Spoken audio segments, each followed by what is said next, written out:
All right, here's a presidential perk that you might not have heard of. Sneak previews. President Obama will be screening the new Steven Spielberg movie, Lincoln, at the White House this afternoon. He'll be joined by the cast and crew.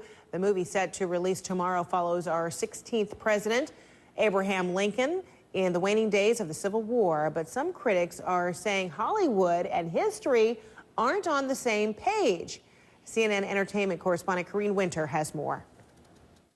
This fight is for the United States of America. Steven Spielberg's Lincoln offers a window back in time to the weeks preceding the end of the Civil War and passage of the 13th Amendment abolishing slavery. Congress must never declare equal those whom God created unequal.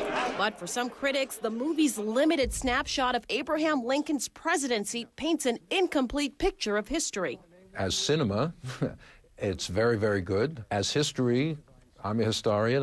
It leaves something to be desired. Eric Foner, whose book, The Fiery Trial, Abraham Lincoln and American Slavery won the Pulitzer Prize for History, says the film's narrow focus exaggerates the president's role in ending slavery. This settles the fate for all coming time. The emancipation of the slaves is a long, complicated historical process. It's not the work of one man, no matter how great he was. Blood's been spilled to afford us this moment. Now!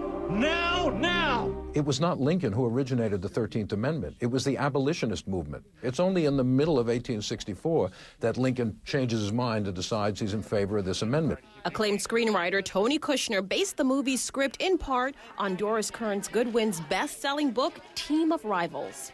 We were enormously accurate. Stephen and I both cared a lot. We'd worked with Doris.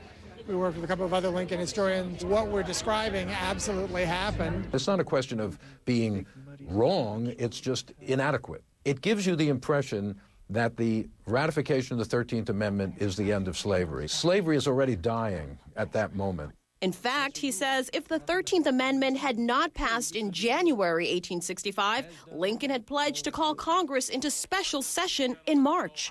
And there, the Republicans had a two-thirds majority and would ratify in a minute. It is not this giant crisis in the sense that the film is portraying it. Shall we stop this bleeding? And one aspect of the film that's not being questioned is Daniel Day-Lewis's masterful depiction of the 16th president. The most important thing was to get Lincoln done right. Daniel Day-Lewis, I think, presents a very plausible Lincoln. I would recommend that people see it and then read a book about Lincoln. Because while it's based on real events, Lincoln the movie is not a documentary. And a full understanding of history doesn't happen in 2 hours and 29 minutes. Corrine Winter, CNN, Hollywood.